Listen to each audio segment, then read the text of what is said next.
Adam Bloss presents. Comme mes vidéos tournent souvent autour de la musique, j'ai décidé de faire une vidéo sur ce thème, pourquoi pas, parce que j'ai badé tellement de fois en cherchant d'où venaient certains samples que je me suis dit qu'il y a une possibilité à faire bader d'autres personnes.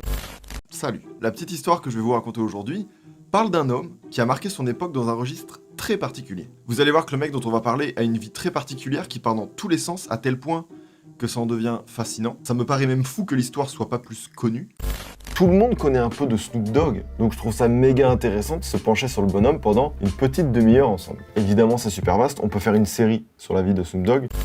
Juste avant de commencer cette vidéo, non, cette chaîne ne contient toujours pas de placement de produits, mais justement, j'ai besoin de vous. Si jamais vous souhaitez soutenir mon travail, n'hésitez pas à vous abonner à la chaîne, c'est très important, à liker cette vidéo et aussi à participer en commentaire au débat. Également, vous pouvez me suivre sur Twitter et Instagram où je viens de lancer un nouveau concept où je vous propose chaque semaine plusieurs albums, séries, films que je trouve intéressants et qui pourraient élargir votre culture générale et où on parle et on débat de l'actualité des influenceurs et de la pop culture. Voilà, je suis désolé pour le message un peu relou, mais ça m'aide énormément et c'est ça qui apporte aussi de la reconnaissance à mon travail, donc merci énormément à ceux qui le feront et bonne vidéo. À chaque fois que je fais des vidéos sur des influenceurs, certains me reprochent de suranalyser ou de voir des choses compliquées là où la réalité serait simple, naturelle. Seb fait partie de ces youtubeurs dont on a l'impression que le succès est évident et logique. Pourtant, après avoir examiné son parcours et ses vidéos actuelles, j'ai remarqué une clé d'analyse, un secret apparent et manifeste au premier abord, mais qui pourrait intéresser quiconque regarde ou fait régulièrement des vidéos sur YouTube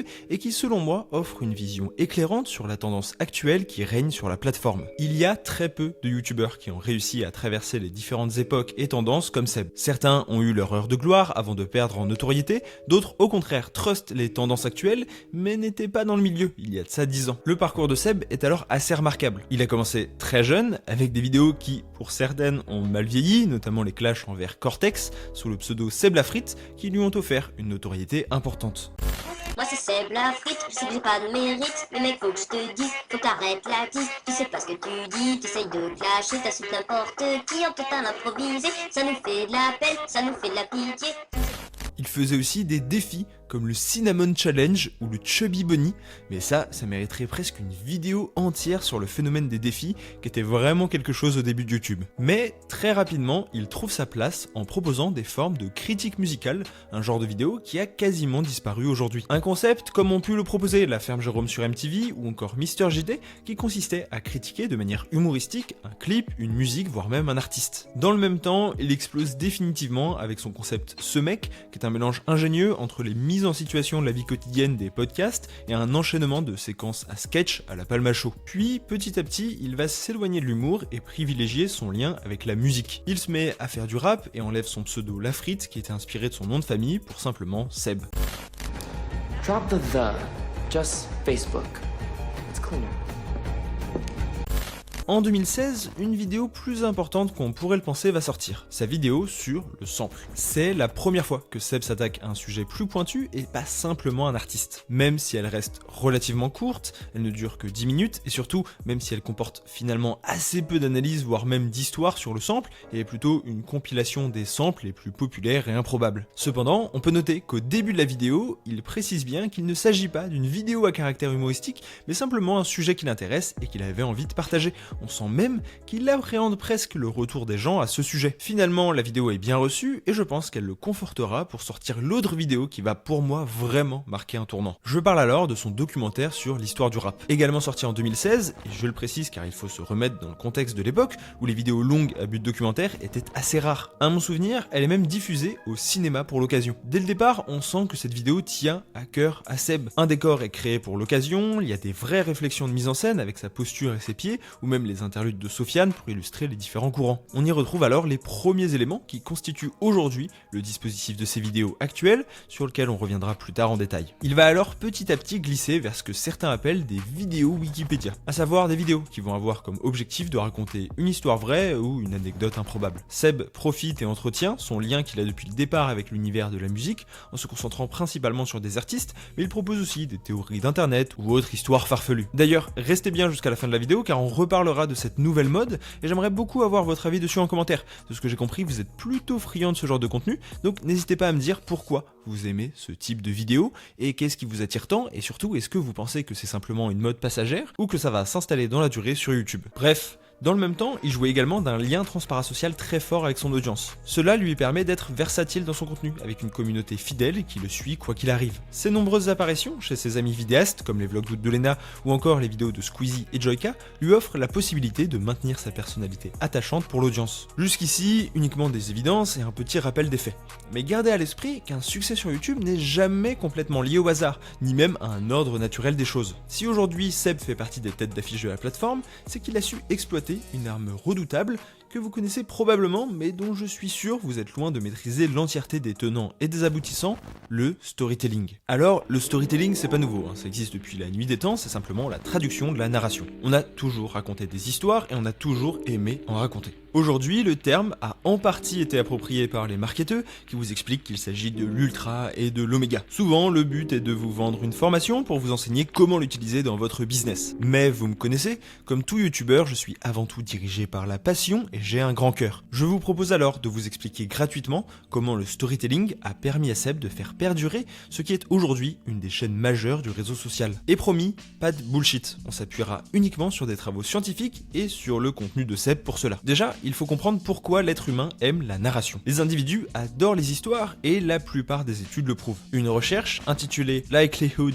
Understanding the Process of Narrative Persuasion souligne que les spectateurs offrent une attention aux contenus qui contiennent des schémas narratifs complètement inatteignables pour des contenus didactiques classiques. Par exemple, l'effort de concentration qui vous est demandé pour suivre et apprécier mes vidéos est bien plus important que pour celle de Seb, car les miennes n'ont pas vraiment de narration, elles sont au contraire plutôt une suite d'informations avec une logique certes, mais pas de schéma d'histoire. C'est beaucoup moins confortable pour votre cerveau et ça demande un vrai effort. D'ailleurs, merci à ceux qui le font. Et si cet intérêt pour le storytelling apparaît encore une fois comme naturel, il résulterait en réalité d'un phénomène neurologique très précis. Paul G. Zak est un chercheur américain neuroscientifique extrêmement réputé. Pendant des années, avec son laboratoire, il a mené des recherches sur le cerveau humain et a fini par découvrir le rôle majeur de l'oxytocine dans les rapports que l'on entretient avec les gens. Cette hormone que produirait le cerveau pousserait les gens à avoir plus d'empathie et un engagement plus important. Il a conduit des études pour déterminer l'importance ou non du storytelling sur la production de cette hormone. Paul G. Zak et son équipe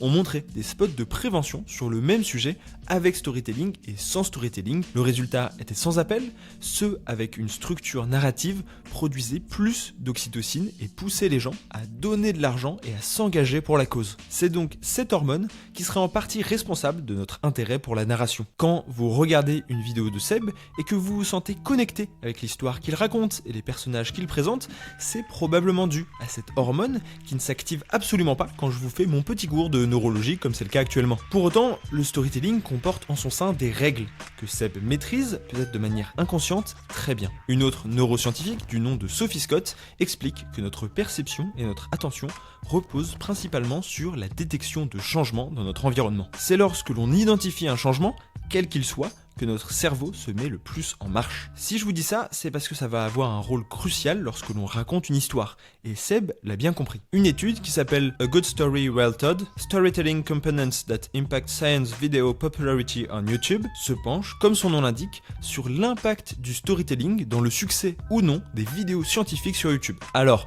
ça concerne de la vulgarisation de science, mais je considère que certains résultats peuvent également s'étendre aux vidéos éducatives comme les miennes ou celles de Seb. Bref, l'étude conclut qu'en effet, la narration joue un rôle majeur dans la popularité des vidéos et en particulier un élément nommé les Moments of Change. Il s'agit des moments de bascule, de changement quasiment radical dans la vidéo, voire de petits bouleversements dans la narration. Quelque chose qui va venir briser la continuité narrative, un peu comme l'élément déclencheur dans le film. Sauf qu'ici, les Moments of Change vont apparaître régulièrement dans les vidéos de Seb. Pour vous donner un exemple typique, c'est toutes les fois où Seb raconte une histoire et dit « ça aurait pu s'arrêter là, mais le pire était à venir » ou un truc du genre. Ils sont mignons, tu vois, ils s'aiment. Vraiment beaucoup, j'insiste, ils s'aiment. Et lorsqu'il se marie avec elle, il lui fait une promesse. Elle lui a demandé d'arrêter de faire de la musique.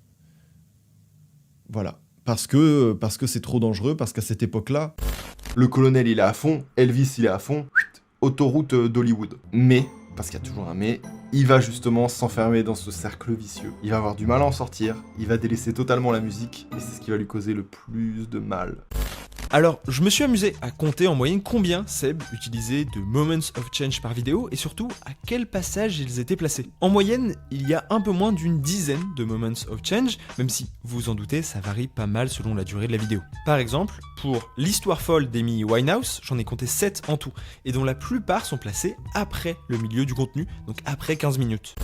Et naturellement, c'est comme ça qu'elle va commencer à chanter pour la première fois, s'intéresser à la guitare, etc. Sauf que, premier problème, à l'âge de 9 ans, ses parents vont divorcer. Elle est au paradis, elle est dans son paradis, mais elle est peut-être un peu trop dans son paradis. Bon, elle va faire un premier album qui est très cool, qui est bien accueilli. Là, c'est devenu la cible numéro 1 des paparazzi, et c'était pile à ce moment-là où toute sa vie personnelle n'a fait qu'empirer. En 2007, ils sont arrêtés en Norvège avec Blake pour possession de drogue. Ils vont alors permettre de pousser le spectateur à rester attentif à une période cruciale où la plupart d'entre vous décrochent, c'est-à-dire un peu après le milieu, vous avez vu une grande partie, vous n'êtes pas sûr de vouloir aller jusqu'au bout, et le Moments of Change va venir vous accrocher, va venir éveiller votre attention pour vous dire qu'il va y avoir un bouleversement majeur et que vous ne devez pas quitter cette vidéo parce que sinon vous allez rater le moment principal. Et d'ailleurs, je vous conseille de ne pas quitter cette vidéo parce que vous allez rater l'élément principal qui vient dans quelques secondes. Parce qu'il est également intéressant de noter que les vidéos anecdotes, histoires de Seb suivent une construction narrative globale qui est elle-même optimale. Dans son livre Houston We Have a Narrative, l'auteur Randy Olson passe en revue les différentes structures qui existent pour déterminer laquelle est la plus efficace. Selon lui, c'est la formule classique appelée ABT pour And, But and Therefore qui marche le mieux, au contraire de celle en AAA, à savoir une liste de faits. And. Pour cela, comparons les vidéos de Seb sur le sample et celle sur le voyageur d'un pays qui n'existe pas. Comme je l'ai expliqué plus tôt, dans la première, Seb se contente d'expliquer brièvement ce qu'est un sample avant d'enchaîner différents exemples. Ça fonctionne, car le concept de reconnaître les samples est ludique, mais au bout de 10 minutes, on a fait le tour. Or, pour la vidéo du voyageur, Seb offre d'abord une situation initiale, à savoir cette histoire d'un homme dont le pays d'origine est inconnu et qui pourrait venir du multivers. Il propose ensuite un conflit, donc le but, à savoir qu'il n'existe aucune trace de cet homme ou de cette histoire, puis finalement il offre une résolution, le therefore, en remontant les différentes sources sur le sujet qui laissent penser qu'il s'agissait d'un agent secret. Le passeport, il vient du pays de Taured. Vous connaissez pas Taured? Non, car ça n'existe pas.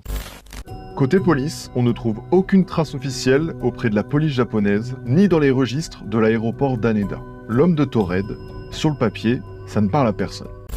J'aime la vraie histoire de ce truc-là. Un espion qui est dans ces trucs où on saura jamais le pourquoi du comment de ce qu'il faisait, il a marqué les gens à tel point qu'il y a eu des rumeurs et des légendes urbaines autour du voyage temporel, je sais pas quoi, machin, Ça va offrir une structure extrêmement confortable pour notre cerveau, car c'est celle à laquelle nous sommes constamment confrontés dans les œuvres qui nous entourent ou même les histoires que l'on raconte. Et c'est pour cette raison que les histoires de Seb sont aussi agréables à suivre. Mais tout ce que je viens de démontrer pourrait laisser penser que finalement les vidéos de Seb n'ont rien de particulier et qu'elles sont simplement le résultat d'une maîtrise du storytelling comme cela a toujours existé. Sauf que ce qui fait la particularité de son contenu et ce qui a fait son succès réside dans un élément très précis qui s'imbrique dans tout ce que je viens de vous expliquer. Il va s'agir de l'utilisation du lien transparasocial entre le youtubeur et son audience. Une autre étude sur les vidéos scientifiques sur YouTube a analysé plus de 390 vidéos de 39 chaînes différentes. Un des résultats intéressants est que malgré le fait que le contenu créé par les professionnels soit plus nombreux, les vidéos émanant d'utilisateurs lambda restaient les plus populaires de loin. Donc, malgré la mode dans le divertissement de l'ultra-production, l'importance du créateur reste primordiale dans certains domaines. Et je pense que c'est le cas pour Seb. Si à première vue, ces vidéos peuvent sembler très impersonnelles,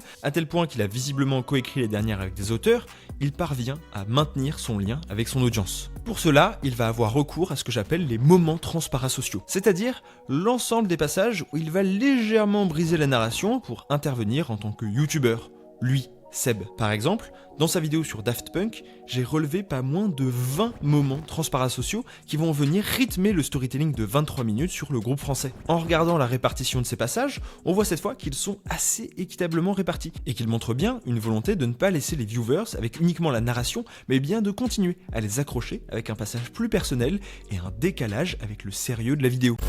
Je pense que c'est à partir de ce moment-là où ils se sont assis comme ça, confortablement, qu'ils ont dit ok, les choses sérieuses commencent. Alors, c'est pas très objectif, mais si ça tenait qu'à moi, ça tient qu'à moi, j'aurais mis toute la tracklist tellement cet album est bien en fait. Voilà, j'en profite pour me confier, j'adore ce morceau. C'est un concept que j'ai inventé, donc j'ai pas d'études scientifiques à vous donner sur ces moments transparasociaux, mais je suis sûr qu'il serait intéressant d'en mesurer les effets et de pouvoir en prouver ne serait-ce que l'existence. Et c'est bien la naissance de ce storytelling transparasocial qui est à l'origine de cette nouvelle mode des histoires sur YouTube pour moi. Raconter des histoires, ça a toujours existé, et les émissions d'histoire ont toujours cartonné à la radio, et le storytelling a toujours eu une place privilégiée quel que soit le média. Mais depuis plus d'1 an sur YouTube, on voit fleurir de plus en plus de vidéos racontant l'histoire d'une personnalité, d'un artiste, d'un studio, voire d'autres choses dans des vidéos qui durent entre 20 minutes et parfois 1 heure. De Gaspard G à Squeezie en passant par la chaîne de Paul, Kalali ou justement Seb, tout le monde raconte l'histoire de quelque chose ou de quelqu'un et le public en raffole. Je regroupe ça sous le terme de vidéo Wikipédia. Et ça peut paraître péjoratif, mais c'est absolument pas le but. Déjà car je trouve que Wikipédia est un excellent outil, donc c'est pas du tout une mauvaise chose quand je le dis, mais c'est surtout car ces vidéos suivent souvent la même structure avec une accumulation d'infos sur un sujet et une trame narrative chronologique. D'ailleurs, pour couper court aux mauvaises langues, j'ai décidé de comparer les vidéos de Seb à la page Wikipédia associée. Pour celle sur l'histoire de Snoop Dogg, j'ai donc utilisé l'extension Chrome ChatGPT for YouTube qui m'a permis d'avoir la transcription écrite exacte de la vidéo. Puis, je suis allé vérifier chaque information pour voir si elle était effectivement sur la page Wikipédia de l'artiste. Je suis en vacances, que voulez-vous, il fallait que je m'occupe. Finalement, seuls 50% des informations sont trouvables sur l'encyclopédie en ligne. Ça peut paraître beaucoup 50% pour certains, mais c'est assez peu, car on parle pas de phrases copier-coller, mais juste d'informations. Par exemple, la date de naissance de Snoop Dogg, ou les conditions de son premier album, elles sont forcément sur Wikipédia. Et si vous faites une vidéo sur l'histoire de Snoop Dogg, vous êtes obligé de les mettre. Ça veut pas dire que votre vidéo est un simple copier-coller de Wikipédia. Au contraire, j'étais assez agréablement surpris du nombre d'informations inédites. Et c'est intéressant parce que ces vidéos Wikipédia répondent souvent à un dispositif très particulier. Pour Seb, le cadrage est très serré sur son visage, pour maintenir l'attention et le regard des gens. L'éclairage est composé majoritairement de lumières tamisées, qui vont contraster avec les lumières souvent quasi surexposées auxquelles les youtubeurs, y compris lui à ses débuts, nous ont habitués. Cela permet de créer une atmosphère moins agressive. Son intonation a également changé. Au-delà du fait d'avoir mué, si on compare la manière dont il place sa voix dans sa vidéo sur le sample par rapport à celle sur Kurt Cobain, le changement est flagrant, il n'est même pas dans les mêmes octaves. La durée de la vidéo est alors plus facilement supportable. Les titres sont toujours simples et révélateurs, avec l'histoire de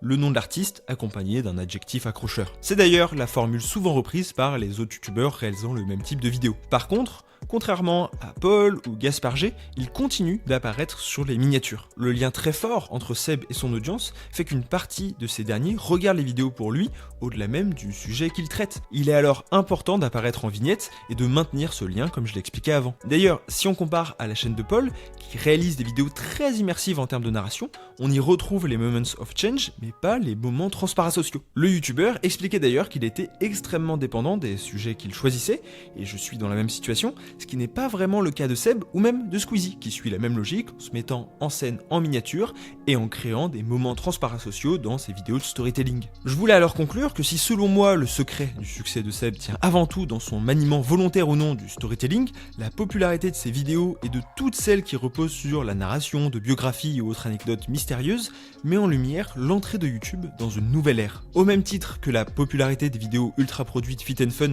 souligne la filiation désormais indéniable entre la télévision et la plateforme de Google, les vidéos Wikipédia abondent également dans ce sens. Elles mettent en évidence que la communauté YouTube a vieilli, qu'elle s'intéresse à des sujets moins triviaux que les différents types de profs et que ça ne lui pose pas de problème de regarder du contenu qui dure plus de 30 voire 45 minutes. Là où à une époque je me souviens qu'on nous disait que les vidéos de plus de 5 minutes avait aucune chance de percer. Cela traduit aussi une nouvelle habitude de consommation où YouTube nous accompagne au quotidien. De la même manière que les familles qui ont toujours le poste de télévision allumé en fond, ce sont désormais les vidéos qui rythment nos vaisselles, nos repas, nos trajets ou nos moments d'ennui. À ce titre, les vidéos storytelling, où l'image n'est pas essentielle, qui suit un développement narratif linéaire facile à suivre, répondent parfaitement à ce nouveau besoin. La force de Seb a été d'être capable de produire du contenu ultra rythmé, très court et divertissant alors que le public jeune en demandait, puis de s'adapter au vieillissement des viewers, mais plus encore de leur consommation. If you enjoyed this video, you might like this one about the success of the show Zen. You just have to click on it. I'm sure you won't be disappointed. See you soon.